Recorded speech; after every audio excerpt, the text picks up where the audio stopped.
It is with great pleasure that I bring to you the NAACP, National Association for the Advancement of Colored Peoples, Brockton Area Chapter NAACP Forum. With our new host, Bishop Tony Branch, we are going to provide exciting news about the national NAACP, the local NAACP, and community news that will be pertinent to all of you and all of us for the future. The Brockton area of NAACP has been in Brockton now for 61 years, and we have had a program here since 1993. It is again with great pleasure that we reintroduce a new format, a new personality, and a new and great future for our NAACP here in your Brockton community.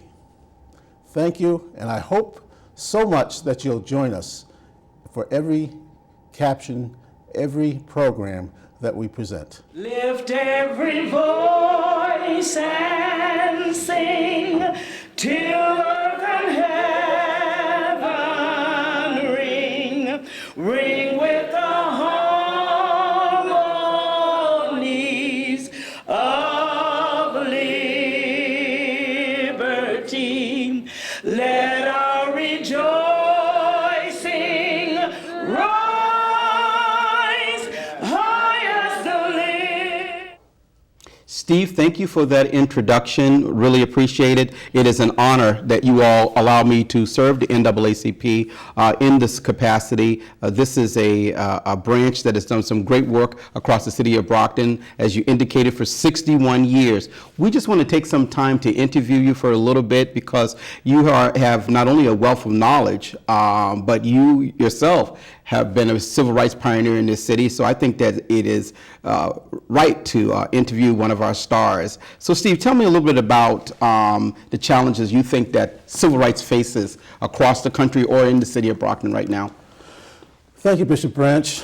First, I think it's very important that we reintroduce to the public the mission of Right. the National Association for the Advancement of Colored People. And that mission, simply put, is the mission of the NAACP is to secure political, educational, social, and economic equality of rights for all people, and to eliminate racial discrimination. And it's very important that we understand that particular word, ensure. It's spelled with E-N-S-U-R-E instead of I-N or assure, A-S, because ensure means guarantee. And it is very, very important that the civil rights workers throughout Brockton and the United States are vigilant about civil rights. You know, in this country, civil rights are not inalienable rights as they are for the white citizens. We had to legislate our civil rights. Rights that people normally, naturally have as citizens, we had to have legislated in the 60s and with the Civil Rights Acts and Acts and the Voting Rights Acts only gave us rights that were partially accepted as rights for all people. Right. The right to vote, sure, we had the right to vote, but we didn't have the right of protection under the law. We were not considered full citizens. And you know, you wonder, well, why are we talking about this now in the year 2015?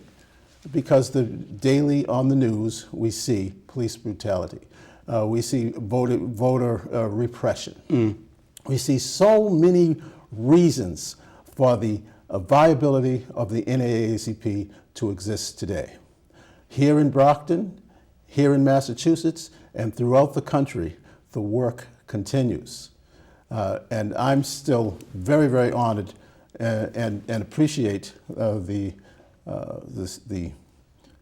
security and the trust that the branch has put me in the position to lead them into the future. So when you look across the country, you look across, and we can be specific to the Commonwealth. When you look at the movement of Black Lives Matters, are we in a civil rights crisis right now, in your estimation? Yeah. Yes, we're in a crisis. There's no doubt about it. Michelle and Barack Obama as president, and still we have police brutality. Barack Obama president, and from day one they're looking to impeach him. Black men, black boys being shot unarmed, police brutality, violence in the streets, you name it. And no one part of the United States is immune from the problems. Right. Whether it's the East Coast, the southern states, or the West Coast, we continue to see civil rights violations existing. Well, one of the things, though, that with respect to the Brockton chapter, or the Brockton branch, you've had some success with the youth at the Brockton High School. Can you talk a little bit about the program? Well, yes, we're very fortunate to have in our community people who are very, very concerned about the education, right. And particularly Brockton High School. Brockton High is one of the largest high schools east of the Mississippi. That's true. And the population there is now vastly majority youth of color. And there have been disparities in treatment and suspension rights. There have been disparities in the teacher to student ratio as far as black teachers teaching black students. What we have done is to meet with the superintendent, meet with the administrators of the school, and we have recommended that professionals visit the school, study, and provide a test, not a test, but a survey, where students and teachers will be asked questions that will lead towards resolution of some of the disparities that exist. So you're looking to do some data mining around some of the concerns that Brockton students have, some of the concerns that the parents have. But interesting enough, you're saying that you've included the teachers in this. So you realize the importance of having the teachers a part of this conversation. Oh, absolutely, absolutely. You know, today's youth are very, very smart. Yes. Not just street smart. They're just very smart in general. Today's technology has put them so far ahead of where we were when we were kids. They know how they're to be treated and in what regard they are to be respected. Some of the teachers at the school are near retirement age, and frankly, they're looking for the paycheck as opposed to teaching the students. Students are not standing for this. And they complain to us and they let us know that we're not taking this anymore.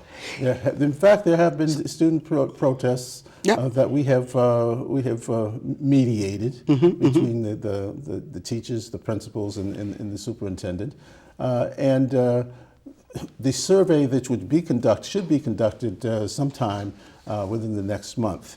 We're looking forward to getting the results, quantifying the results, and returning them to the public. So Steve, what I'm hearing from this branch, this NAACP branch, is that there are a lot of success stories, clearly. But what I've also heard when we first began our conversation, you said protection for all people. All people. What does that mean? Well, you need to know, of course, the NAACP, the National Association for the Advancement of Colored People. Colored people is a wide range of people, not just people of black and brown hue. The NAACP was founded, the Niagara movement back in 1909. There were fewer blacks involved in the founding among the founding fathers. The movement, yes. Yeah. And so, throughout our history, although the reason for the National Association for the Advancement of Colored People was to improve the plight of people of color in the United States. Whites realizing that we were disgracefully treated by administrative. Wanted to be people. partners with us. And so we've partnered, and throughout our history, and we have always had a good portion of our membership and our financial funding from a myriad of different cultures.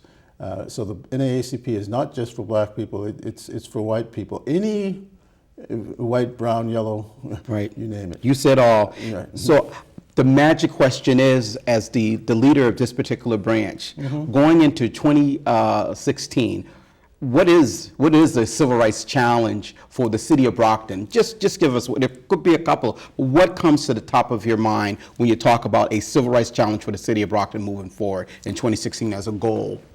The challenge is for all city departments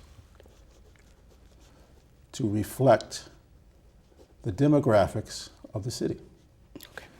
If the city is 60% or 70% of color, then the police force should be 60 or 70% of color. The workers in City Hall should be 60 or 70% of color. The workers at the DPW should be 60 or 70% of color. The challenge is to reflect the demographics of the city that we live in, simply put.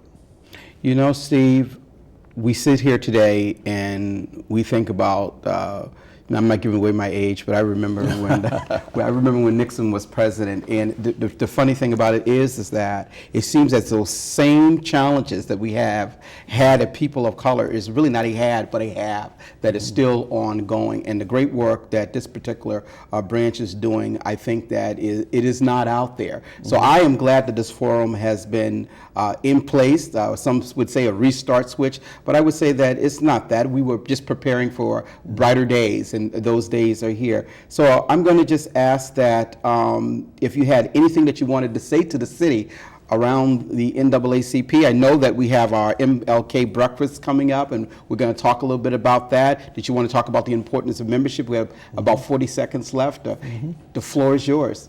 Yes, membership is power. Yes, it is. Okay, and membership doesn't mean just people of color or minorities. That's what yes, It means all citizens, all people who are concerned about civil rights, making certain that we all are about eliminating racial discrimination, making sure that we all have equal rights, political rights, educational rights, social rights, and economics. As we grow, so the city grows. As we grow, so does the city grow. Mr. Bernard, thank you for having you today. Steve Bernard, people, leading the NAACP branch here in the city of Brockton. Work is not finished yet, and we're just glad to have him. Thank you.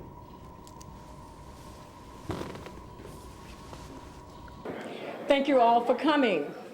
On behalf of the Brockton Branch Area NAACP, we would like to welcome our friends, our families, our members, our sponsors, and our distinguished guests.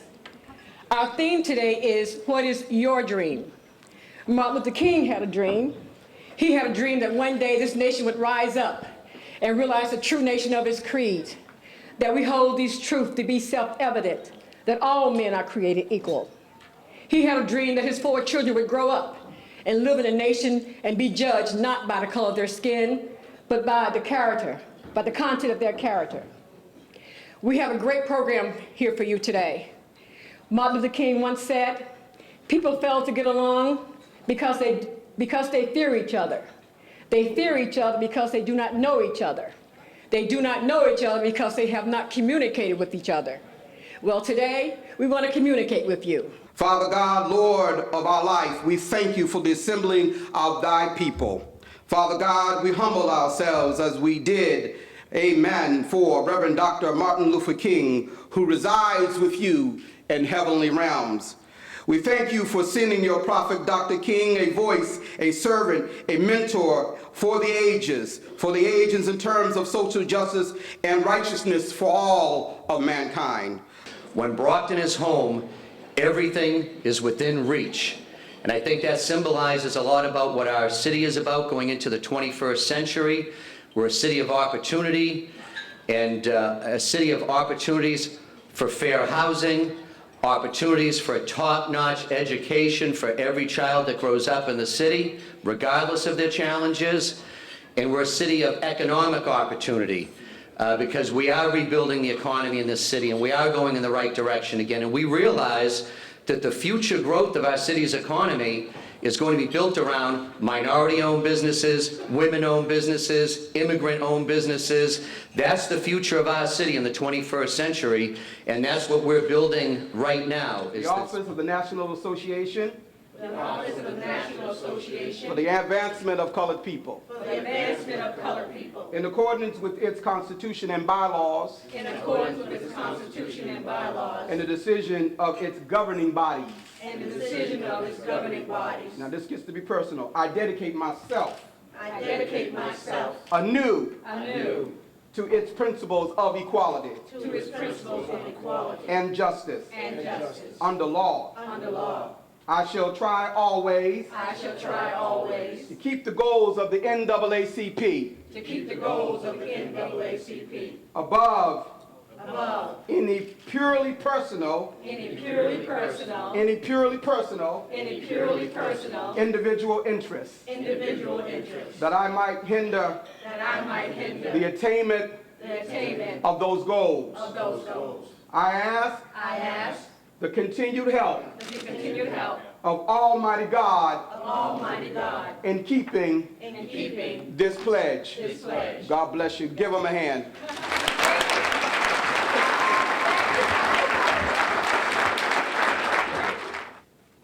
But today we continue to dare you to dream. We encourage you to dream, and we challenge you to dream. Dream of your future and the future of your children. Don't allow your dreams to be delayed, tossed aside or thwarted by external forces. The explosion of your dreams should be a release of positive energy, a release of positive energy. When I am down and oh my soul so weary, when trouble comes and my heart burdened be, then I am still and wait there in the silence until you come and sit a while with me. Lift every voice and sing till earth and heaven ring, ring with the harmonies of liberty. Let our rejoicing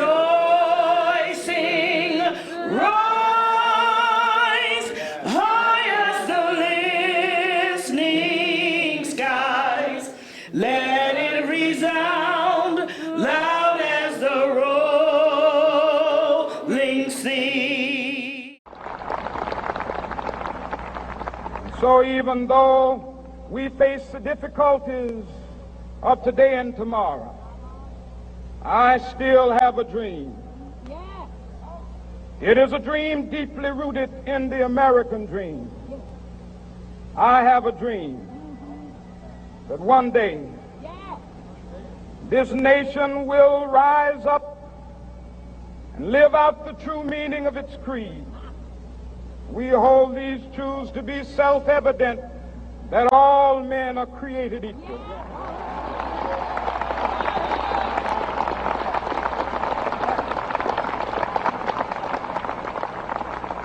I have a dream that one day on the red hills of Georgia, the sons of former slaves and the sons of former slave owners will be able to sit down together at the table of brotherhood. I have a dream that one day even the state of Mississippi, a state sweltering with the heat of injustice, sweltering with the heat of oppression, will be transformed into an oasis of freedom and justice. I have a dream. Welcome back to the NAACP Forum, where you matter. I have in front of me William Brewer. the first vice president of the NAACP Brockton branch, and I've asked Mr. Brewer really to talk about the MLK breakfast. It is such a successful event. Last year, I thought I was going to shout, and for those people that don't know what shout means, that's when black folks start dancing. I was quite pleased. So William, what are we doing this year? What's the date?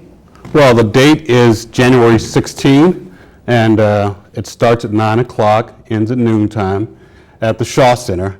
And our speaker this year will be Reverend Crowley from Myrtle Street Baptist Church in West Newton. We anticipate a crowd of somewhere between 300 to 350 people. It's our largest event of the year. It's our fundraiser, and we have good participation from the city and the local elected officials as well.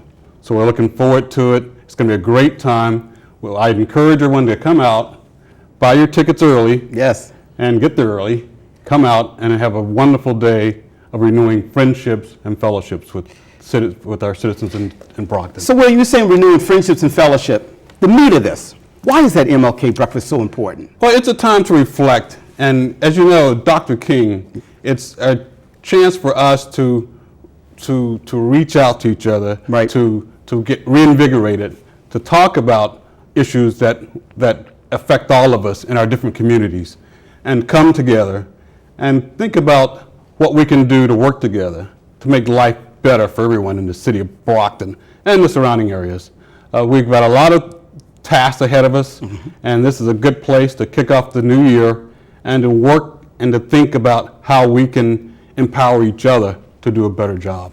So William, you know how this works. People say, okay, I'm going to buy a ticket, but I need to know what that ticket covers. Tell me what's the cost of the ticket? The ticket is $35. So it's what are we getting for that? You're getting a breakfast. Okay. And you're getting some nourishment for the soul. That's right. That's right. And it's a good time to come out. And you're going to see people you haven't seen before. Who sometimes we see people who only come out once a year. Right. But you're going to see some folks there, and you're going to have that battery recharge for you to start the year off right. So one of the things that my thoughts are, and what I've emotionally and spiritually came attached to, is the fact that, yes, we had the MLK breakfast, but the networking that has happened since that MLK breakfast, has been significant for me. So I tell people it's not a one-shot deal. This $35 opens up doors of heaven to a larger extent, where you really do receive treasures from other people in terms of, like you said, issues, jobs, how to handle issues on your job with respect to civil rights. So it becomes, for me, became a knowledge base. Does that make sense? Yeah, and this is an opportunity also at the breakfast. We talk about what our plan is for the coming year. Yes, right. And there are plenty of activities that will be going on. And we're looking at, as we said, it's a chance for you to get involved. Right. As there's issues that are particular to you, this is a great opportunity to come out, join us, be a member, and get involved in what we're doing across the city. We have a lot of programs we're doing this year, and it takes volunteers, it takes people. If we all volunteer, we want to see the city move forward and prosper, and so this is a great opportunity to do that. You're going to be around with like people who are thinking like you, who are positive people, and it's a positive event. So, but you just said join us. Is there going to be a membership drive there? Absolutely. We have an ongoing membership. You come there on the breakfast. You can come there, sign up at the table. You'll get your membership card right there, or excuse me, a temporary membership card right there. And you can find out about what events we have coming up.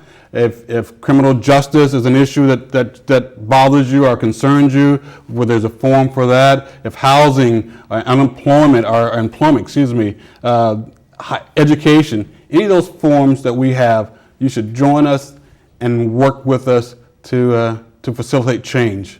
When you think about the MLK breakfast, is there anything that stands out, any success that stands out that you can say this was connected to the MLK breakfast? Well, we have a lot of success. I mean, we have, as I said, we have a lot of our local politicians show, as well as our congressman, Stephen Lynch. He's been a constant supporter of ours. And what we see is that it gives us access. You need access to facilitate change. And when there's an issue around, and we can talk about that later, but there's been issues throughout the city, we were able to call on our officials for access to discuss those issues. And it's all about access. It's hard to demagogue someone who is a member, who is a friend, someone you know, and we all see that we're all working for the same thing, and so it becomes easy in terms of having access. I mean, we could talk about the school or the DA's office, that sort of thing. Those are issues that we work with folks that are like us, like mine, and we want to see change, effective change. So I asked our president a few moments ago, what are the challenges for 2016 with respect to civil rights? And when you think about the city of Brockton, if you were the speaker, if you were up there giving us a lecture, what would you say that the crisis is in the city of Brockton? I would say it's jobs. I think that we need more jobs, particularly for our youth. We need to find kids jobs, our young folks jobs, so that they can think they've got a vested interest in doing the right thing. We've got to turn renters into homeowners. Right. We got to make sure that people have a vested interest in the success of Brockton, the success of their lives, and that will self-fulfill itself in terms of you've got some taxpayers now, you got people with an interest in making sure the streets are safe. And when we talk about safety, I mean, it's a shame. It's very sad to see the paper with 21-year-olds being killed. Yes, sir. I mean, we need to give them a reason to believe in the city of Brockton and to believe in their families, to believe in that the criminal justice system will protect them. We need people to be inspired. And so that's what we're looking to do. We want to inspire people to raise above, to lift themselves up. Believe and inspire. That's right. Believe and inspire. Dr. King. So I guess the question that I want to ask is, tell me a little bit about the $35. It funds some programs, right? It does. So tell me how it connects to believing and inspiring. Well, our AXO program. Yes. It's a program that challenges high school kids, our high school age kids, middle school kids, to express themselves academically. And there's a big, each year we have a group of kids that are mentored, and they actually participate in an Olympics. I don't want to, so they participate in Olympics that challenge the mind, and that's what we're looking to inspire kids. Would you know what AXO means? Because I've forgotten already. Well, I didn't want to take out my cheat sheet, but I do have a cheat sheet here. Listen, I have 3 of them. and so I will share that with you. Please. AXO is Academic, Cultural, Technological, and Scientific Olympics. Wow, and wonderful. So these are our kids that come that we challenge them mentally, spiritually, emotionally, and they give and they deliver. So what I'm hearing, William, is that we have the Dr. King Breakfast is a holistic approach to programming for the NAACP Brockton branch. Great work is being done, and that great work is being done to have people believe and have to inspire, which is exceptional. So we're asking people to do what? To come, to join us. To come, to join us, to be a part of it. We see this as a exciting year to come, and there's a lot of great things ahead, and so we do. What time of day does this happen? I know it's breakfast. Is it 7 o'clock in the morning, 8 o'clock in the morning, 9 o'clock in the morning? We start at 9 o'clock. Okay, so it's a good time. The doors open at 9. The service will start around 9:30. Okay. And we are, as I said, we are punctual. So we like to get started and end at a reasonable time. And so there'll be a great opportunity to come out, and it's almost a fellowship. Right. So we encourage everyone to come out, buy your tickets, and be among friends. Well, ladies and gentlemen, this is William Brewer, our first vice president. I almost call him the executive vice president. Our first vice president of the NAACP Brockton branch, who's given us a very good overview of the MLK breakfast. We're going to wait to see you there. Remember, the bishop's going to be looking for you. Thank you so much. Lift every voice and sing till earth and heaven ring, ring with the harmonies of liberty. Let our rejoicing rise.